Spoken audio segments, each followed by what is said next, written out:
Admiral Sarah Chen stood at the observation deck of the ESS Hawking, her breath catching as she gazed at the massive silhouette floating against the backdrop of distant stars. The vessel they'd discovered at the edge of the Kuiper Belt was unlike anything humanity had ever encountered, and yet somehow familiar.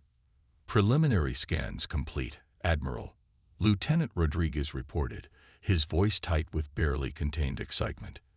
"You're not going to believe this, but it's human in origin." The declaration sent a ripple of murmurs through the bridge crew. Chen maintained her composure, though her heart raced. The ship before them was nearly 3 kilometers long, its angular hull bearing the scars of ancient battles. What made it truly remarkable wasn't just its size.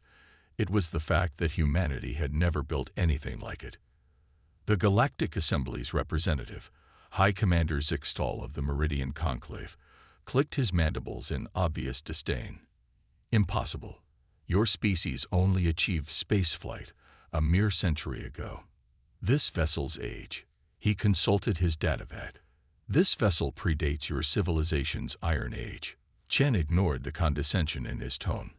She'd grown used to it over the past decade of humanity's membership in the Galactic Assembly. To the older species, humans were barely more than clever pets who'd somehow stumbled onto the galactic stage. "Nevertheless," she replied smoothly, "the quantum signature of the hull matches Earth's core perfectly. This ship was built by human hands, High Commander. The only question is, when?" The mystery deepened as the initial survey teams began their work.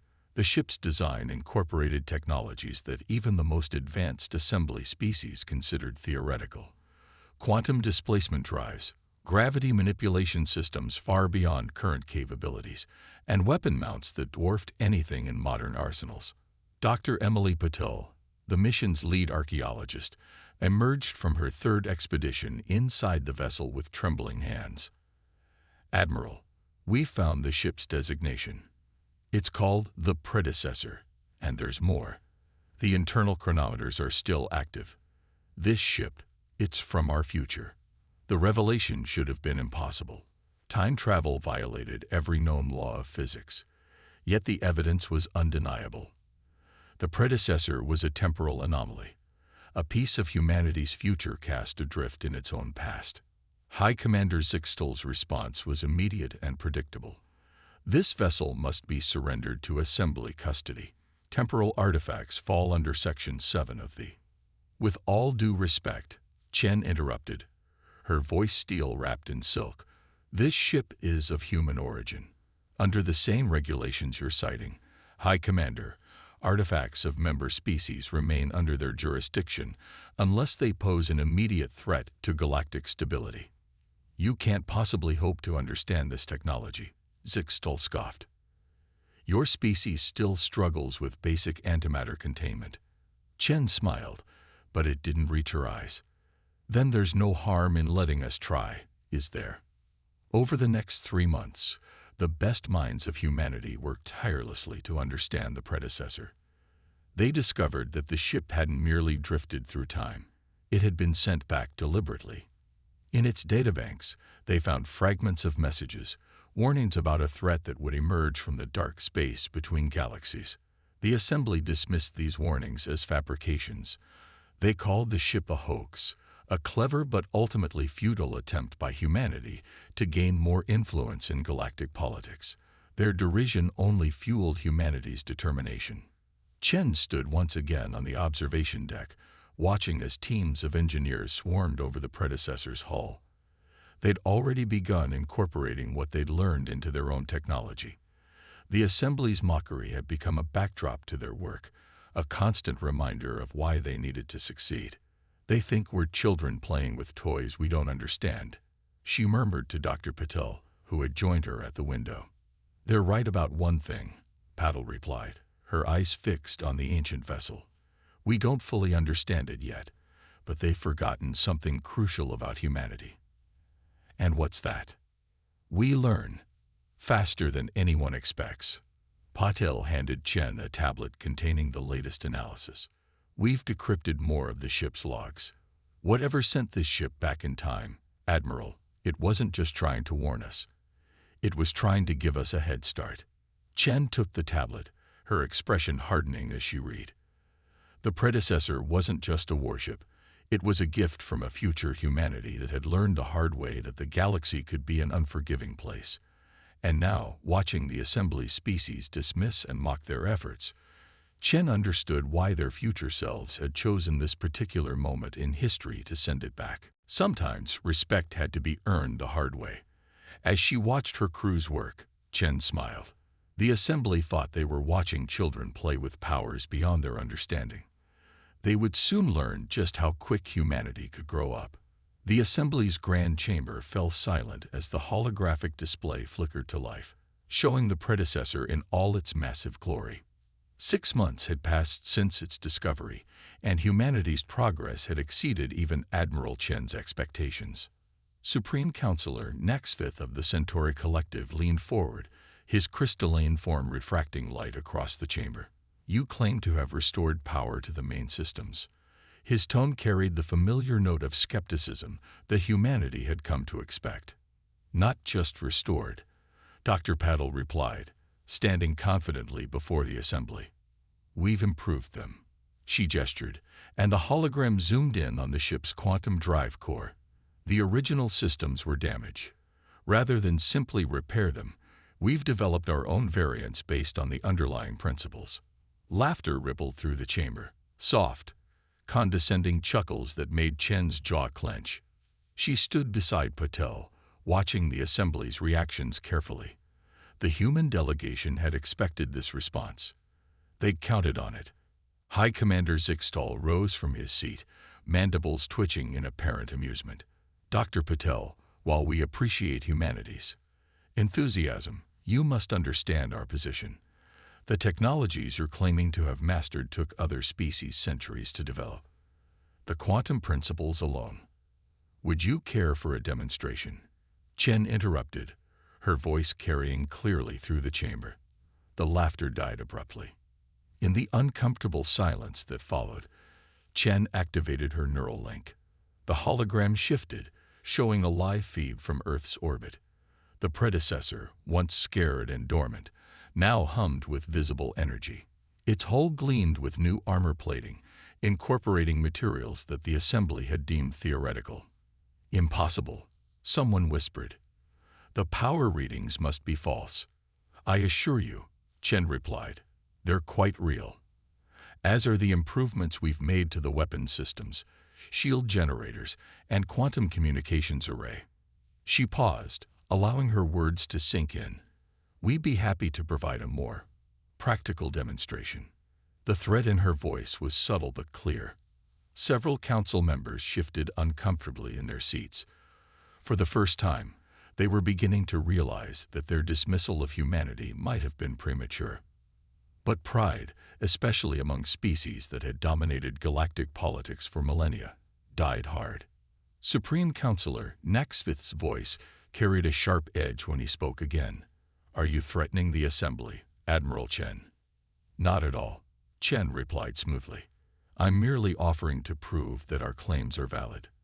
After all, isn't empirical evidence the foundation of scientific understanding?" The demonstration was scheduled for the following week.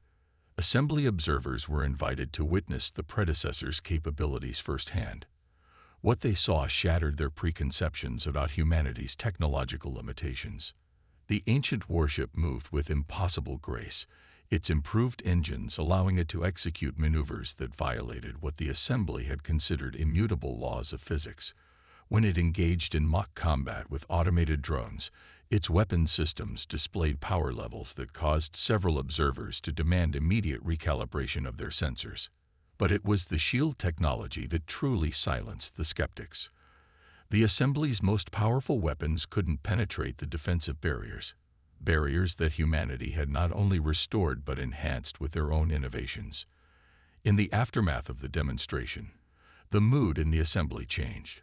The patronizing smiles were replaced by worried frowns. Emergency sessions were called. Debates raged about the implications of humanity's sudden technological leap. Some advocated for immediate action to contain this potential threat. Others argued for a more diplomatic approach, suggesting that humanity's achievements should be celebrated and integrated into the galactic community. Neither group fully understood what they were witnessing. This wasn't just about humanity proving its capabilities.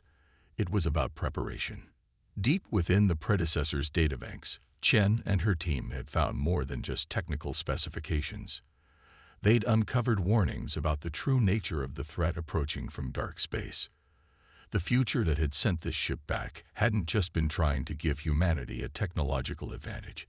It had been trying to prevent a catastrophe that would affect all species. But the Assembly's reaction to humanity's progress was making it clear. They weren't ready to listen. They were too caught up in their own pride, too convinced of their superiority to recognize the warning signs. As Chen watched the Assembly debate, she received a priority message from Earth. Dr. Patel's team had finished decoding another segment of the ship's temporal logs. What they found confirmed their worst fears and validated their decision to keep certain discoveries secret from the Assembly. The threat wasn't just coming. According to the logs, it was already here, hiding in plain sight, and the Assembly's blindness to humanity's potential was about to become the least of their problems. The warning came at midnight UTC. Admiral Chen was reviewing quantum scan data when every screen in the predecessor's command center flashed crimson. Dr. Patel burst onto the bridge, her dark eyes wide with urgency. "They're here. The temporal logs were right. They've been here all along." The scans showed what the Assembly sensors had missed for centuries: quantum distortions in supposedly empty space, spreading like a web between the stars. What everyone had dismissed as normal background radiation was actually a vast network of dormant gates, waiting to be activated. "How many?" Chen asked, her voice steady despite the gravity of the situation. "Thousands, and they're all beginning to power up." Patel's fingers flew across the holographic interface. "The entity the logs warned us about. The Void Collective. They'd been seeding these gates for millennia, hiding them in plain sight." Chen opened a secure channel to Earth Command. "Initialize Protocol Cassandra. This is not a drill." Across Earth and its colonies, hidden facilities hummed to life. The predecessor hadn't been humanity's only secret project. While the Assembly had mocked their efforts with the ancient warship, humanity had been quietly building an entire fleet based on its technology. The Assembly's emergency session was already in progress when Chen's hologram appeared in their chamber. This time, there was no trace of humanity's usual diplomatic deference. "The Void Collective is real," she announced, cutting through the chaos of arguing voices. "Their invasion gates are activating. You have approximately 6 hours before they open." High Commander Zixtol rose, his mandibles clicking in agitation. "These accusations are baseless. Our sensors would have detected." "Your sensors," Chen interrupted, "are calibrated to ignore exactly the kind of quantum signatures they use. Why do you think the predecessor's technology seems so strange to you? It was designed to fight an enemy that hides in the frequencies you've been trained to overlook." She transmitted the scan data. The Assembly chamber erupted in panic as species after species confirmed the readings with their own instruments, finally looking at the correct frequencies. The web of invasion gates was impossible to miss once you knew where to look. Supreme Counselor Naxfith's crystalline form pulsed with distress patterns. "If what you say is true, we have no defense against such a vast network. The combined fleets of the Assembly will not be enough." Chen finished. "Not alone. But humanity has been preparing." She gestured, and new holograms appeared, showing shipyards hidden in asteroid belts and beneath the surfaces of moons. Vessels of the same design lineage as the predecessor emerged into view, each incorporating improvements and innovations that humanity had developed. "You've been building weapons behind our backs," someone accused. "We've been building salvation," Chen corrected. The predecessor wasn't just a warship. It was a blueprint for survival. Every mockery, every dismissal from the Assembly gave us more time to prepare without scrutiny. The revelation hit the Assembly like a physical blow. They had dismissed humanity as primitive upstarts. never realizing that their very condescension had provided the perfect cover for massive military preparation. "The choice before you is simple," Chen continued. "We can stand together against the Void Collective, combining our new fleet with your forces, or you can cling to your pride and face extinction." The logs were clear about what happened in the original timeline. The Assembly's refusal to acknowledge the threat until it was too late led to the fall of galactic civilization. As if to punctuate her words, the quantum gates began to pulse with increasing energy. On countless worlds, ancient sensors that had been mistaken for religious artifacts suddenly activated, broadcasting warnings in languages so old they had been forgotten by all but the deepest archives. The Assembly's greatest scholars finally recognized the patterns. The signs had been there all along, written into the very artifacts they had studied for generations. The Void Collective had invaded before, so long ago that it had passed into legend. And now they were returning, expecting to find the same divided, unprepared galaxy they had nearly conquered eons ago. Instead, they would face a humanity that had been given a warning from its own future, and an assembly that would have to decide whether to swallow its pride and accept humanity's help, or hold on to its prejudices even in the face of extinction. As the gates continued their ominous countdown, Chen issued orders to the hidden fleet. Whether the assembly chose to join them or not, humanity would fight. They had not deciphered the predecessors' warnings and built their forces just to watch history repeat itself. The void gates exploded into life with a flash that rippled across space-time itself. Admiral Chen watched from the predecessor's bridge as reality tore open in 1,000 places simultaneously. The Assembly's fleets had scrambled into defensive positions, but their formations were chaotic, uncoordinated, the result of centuries of peace and political posturing. "All human vessels, execute Operation Lighthouse," Chen commanded. The hidden fleet of humanity's ships emerged from their concealed positions, their quantum signatures perfectly synchronized. Unlike the Assembly's forces, they had trained for this moment for years. The Void Collective's ships poured through the gates like black mercury, their forms defying conventional physics. They were exactly as the temporal logs had described them. Living vessels that existed partially in normal space and partially in the quantum void, making them nearly impossible to target with conventional weapons. Nearly impossible, but not completely. "Signal the Athena array," Chen ordered. Across the solar system, massive quantum beacon arrays activated, their energy patterns matching the frequencies found in the predecessor's database. The void ships suddenly became solid, their quantum states forced into normal space. The Assembly forces watched in stunned silence as humanity's fleet engaged the enemy. The ships humanity had built didn't just copy the predecessor's technology. They had improved upon it. Quantum-tipped missiles phased through the void ship's defenses before detonating. Temporal disruption beams shattered their quantum cohesion. High Commander Zixtal's voice crackled over the command channel. How are you targeting them?" "Our weapons pass right through." "Because you're fighting them in the present," Chen replied, even as she coordinated the human fleet's movements. "We're fighting them across multiple temporal states simultaneously. The predecessor taught us how to see them as they truly are." The battle that followed would be remembered for millennia. The void ships, expecting to find easy prey, instead met an enemy that understood their weaknesses.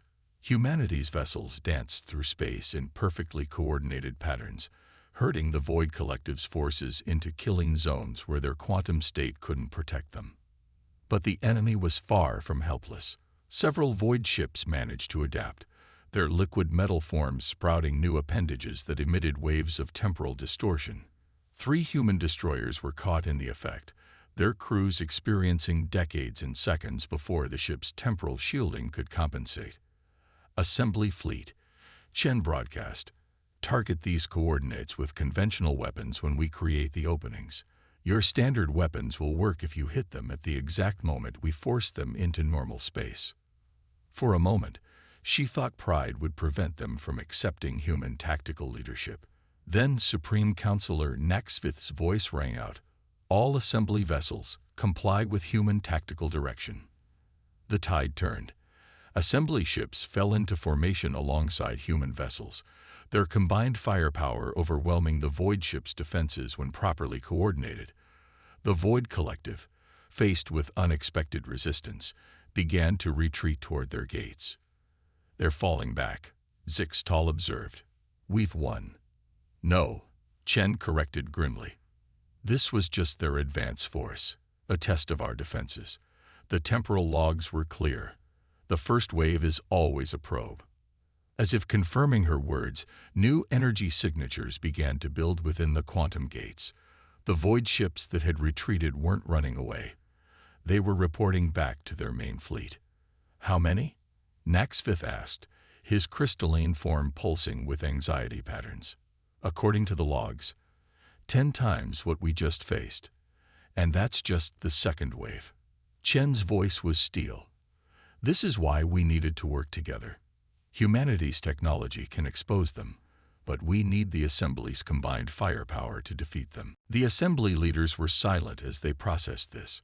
Centuries of considering themselves superior to humanity were being stripped away by the reality of the situation.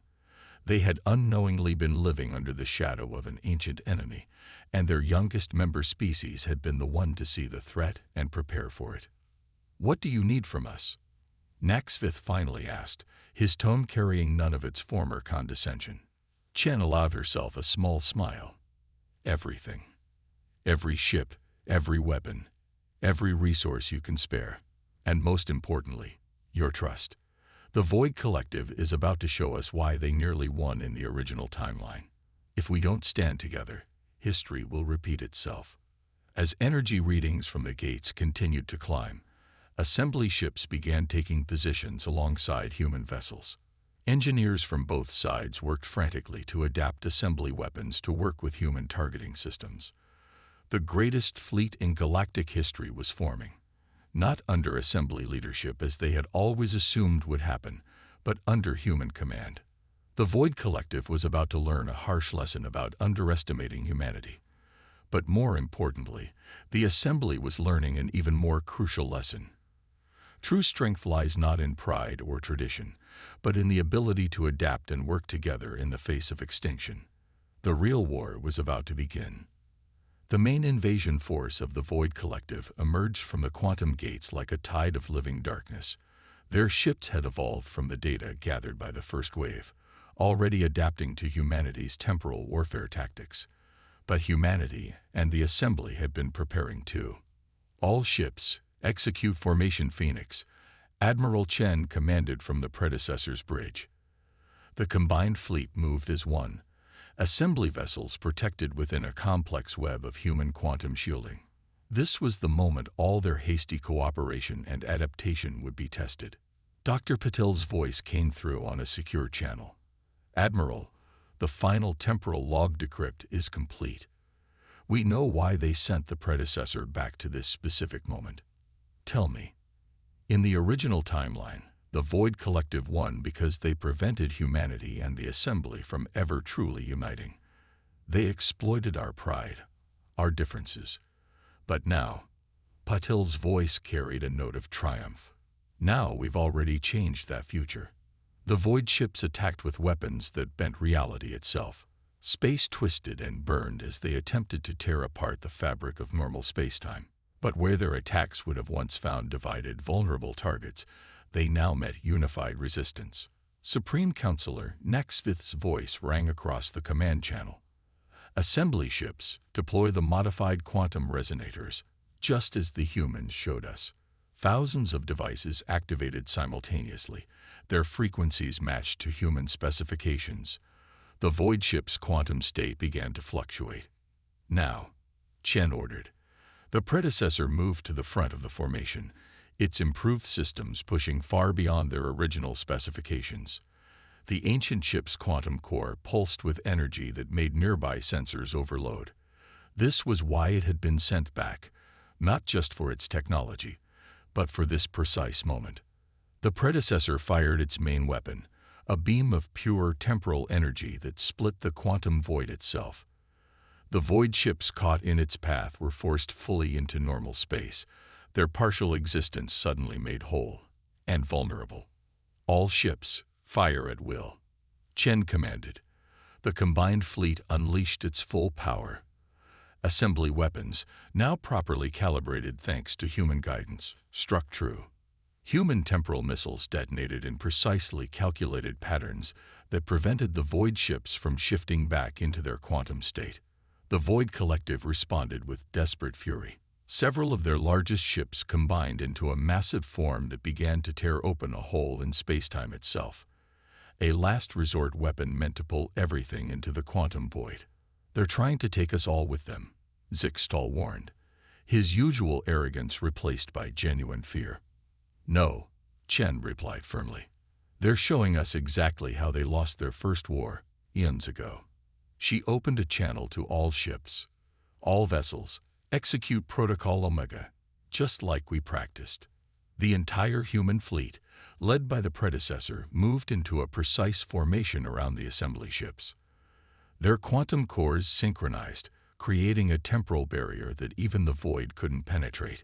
The assembly fleet found itself protected within a bubble of stabilized spacetime. "Fire the concordance array," Chen ordered.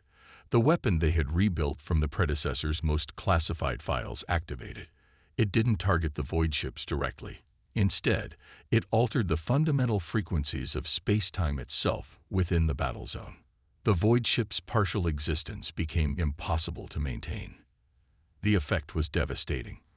Forced fully into normal space, unable to retreat into their quantum state, the Void Collective's ships began to break apart.